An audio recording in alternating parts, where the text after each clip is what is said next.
a linha do assujeitamento, que começou a aparecer no interior dos estados, poderíamos chamar de despóticos os primeiros estados. Estados despóticos, onde todo mundo era escravo, de alguma maneira. Tinha uma escravidão generalizada. Até o próprio déspota é escravo dessa máquina.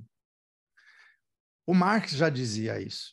Há um sistema de escravidão generalizada, que é o despotismo oriental.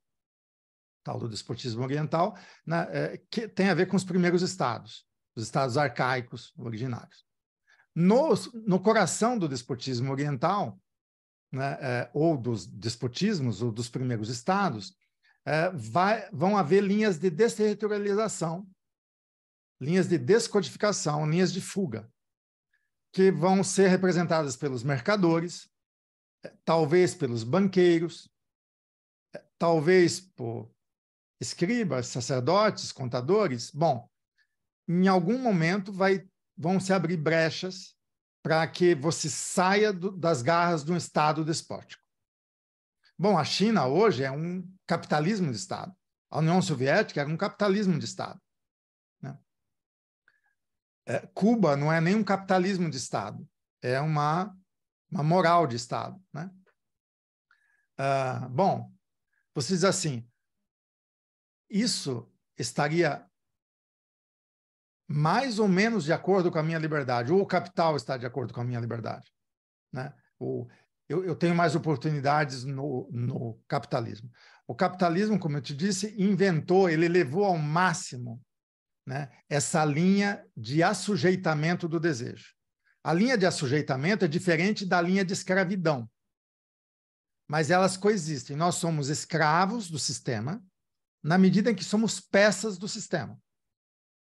Nesse sentido, quando a área psiquiatria, psicanálise, psicologia, opera no sentido de consertar a máquina mental e subjetiva que nós somos, ela opera no sentido de fazer um escravo eficiente, competente e responsável.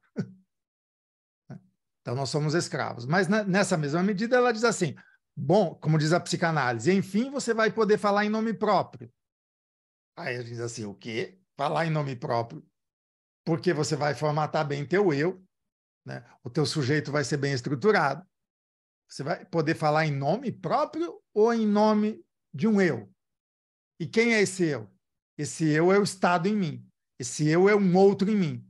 Esse eu é aquele que, rebaixando o meu caos, a minha multiplicidade e todo o conjunto da minha intensidade, também me dá a chance de eu me empoderar.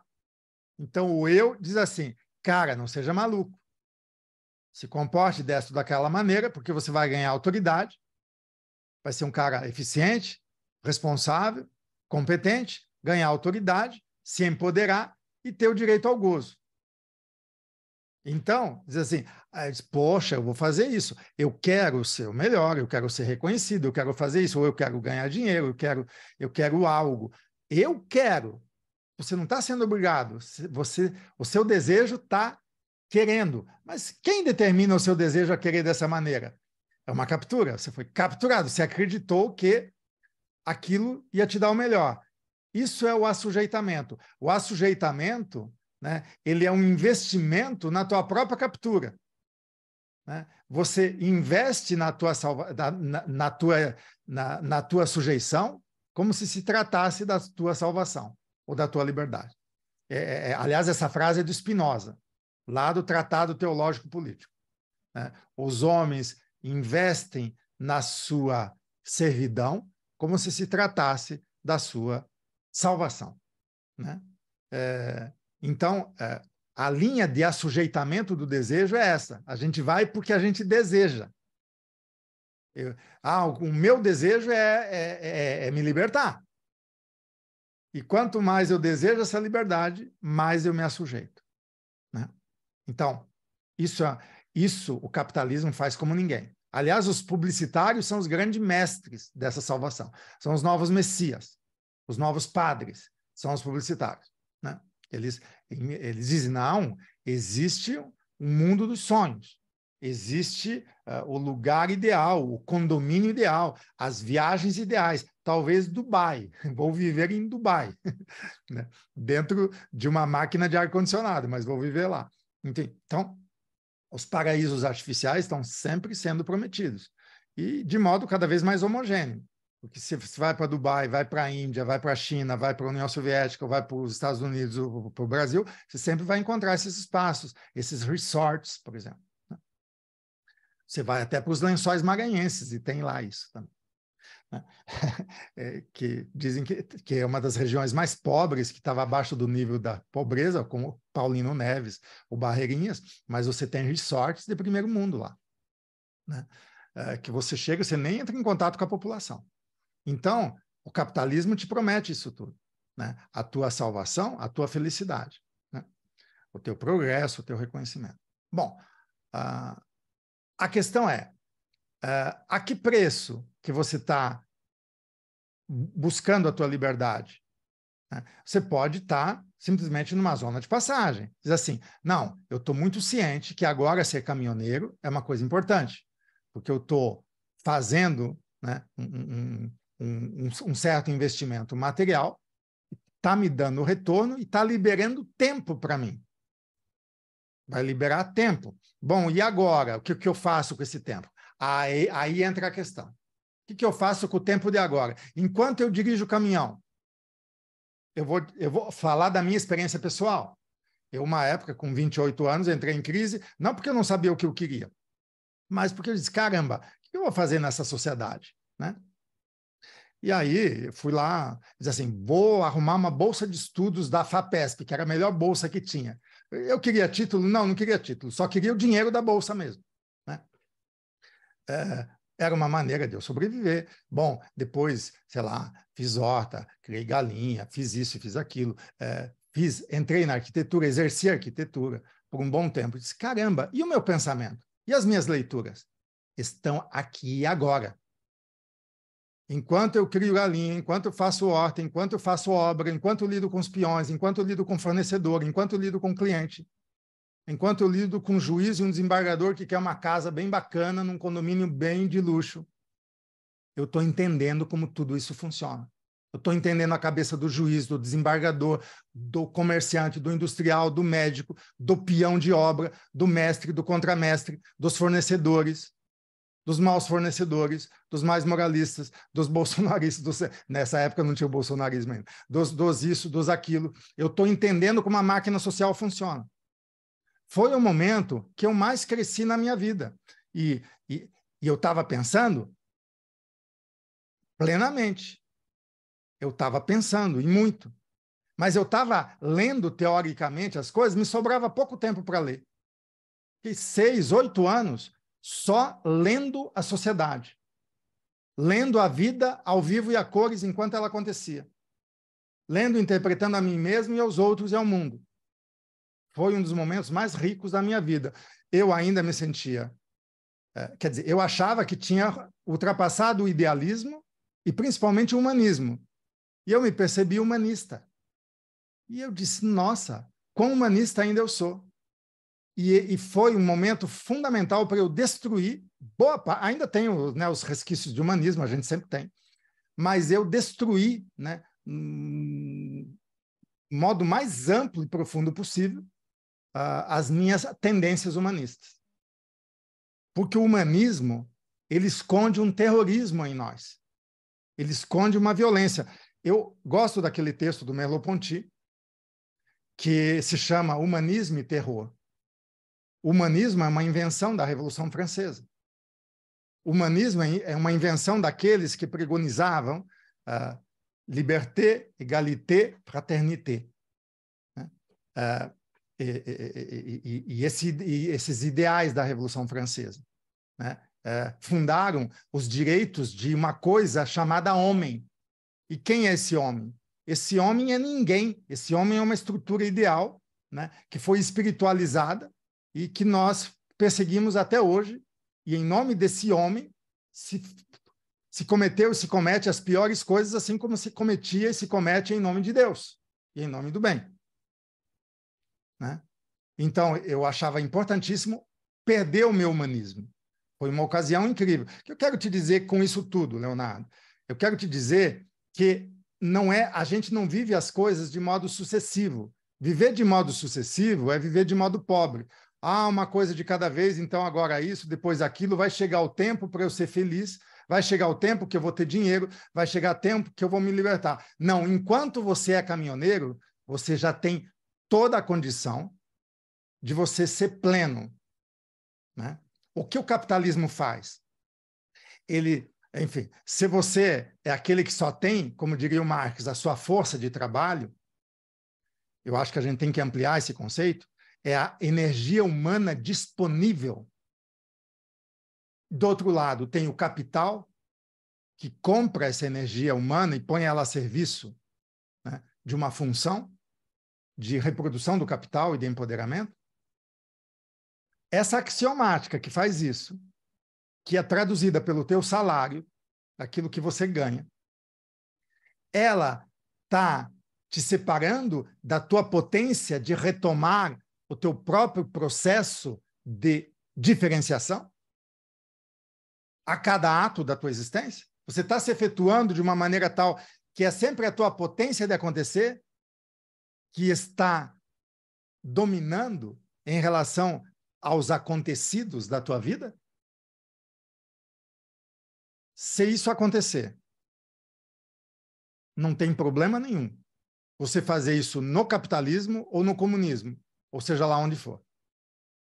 A questão é não deixar que uma axiomática qualquer te diga assim, não, você faça o que eu quero, e aí você vai e entrega o tempo da tua vida.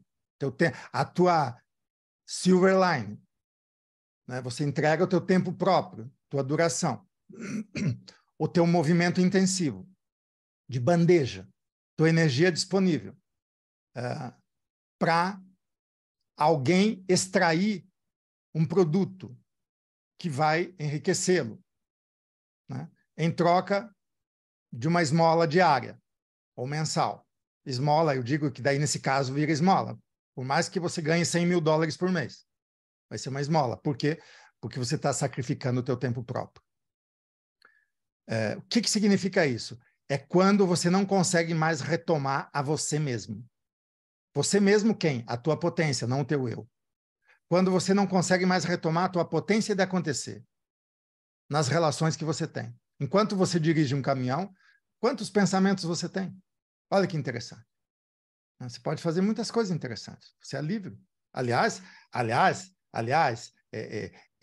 eu conheço muitos casos aqui em São Paulo de senhores idosos que não aguentavam mais ficar aposentado em casa, que queriam fugir da própria família, ou da mulher, ou a mulher querendo fugir do marido, ou fugir dos filhos, ou fugir daquela condição. Diz assim, não, eu aqui dentro dessa casa eu morro, então eu vou sair por aí ser motorista dos outros, porque pelo menos a minha cabeça está livre. Olha que interessante. É uma linha de fuga. Então você pode usar esse ser caminhoneiro como uma linha de fuga, interessantíssimo. E você faz coincidir. Você dá ao capitalista o que ele quer, ao dono da empresa transportadora o que ele quer, e você tira aquilo que te interessa, o que te potencializa. Entendeu? Então não tem o menor problema com isso. Mas você tem que fazer com que o horizonte que mais te potencializa, te diferencia e faz teu olho brilhar, esteja bem diante do teu nariz. Isso sim. Aí não tem problema nenhum. Entende? Então, Spinoza, por exemplo. Spinoza dizia assim, que o melhor dos regimes para um pensador, para um filósofo, é o democrático. Por quê?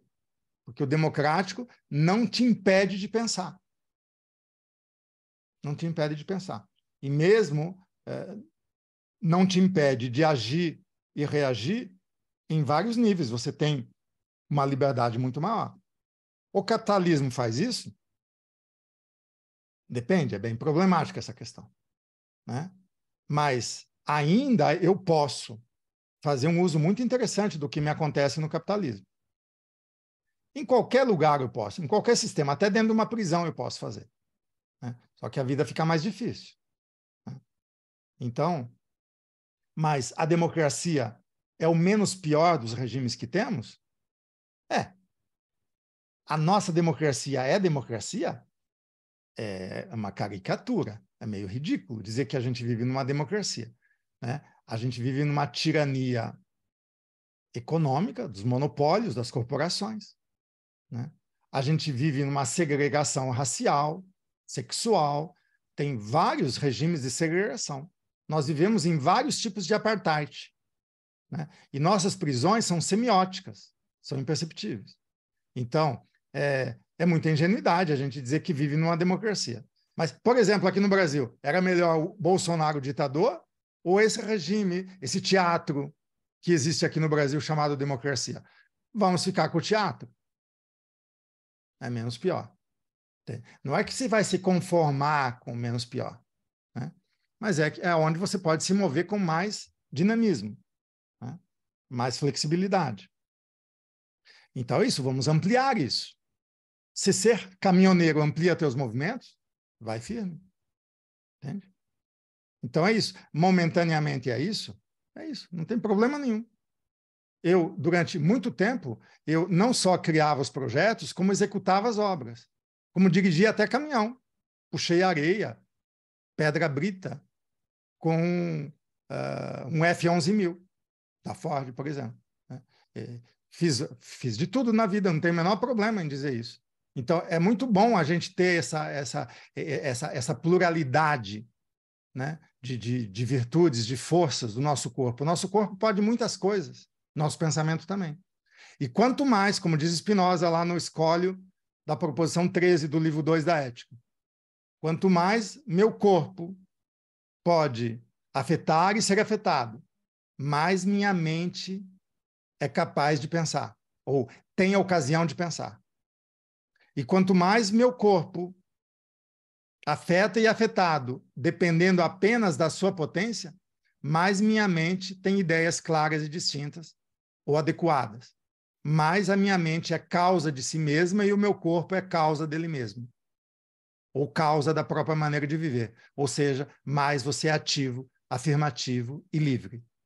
Então é ótimo ampliar, ao invés de você viver reduzido a uma pobreza afetiva.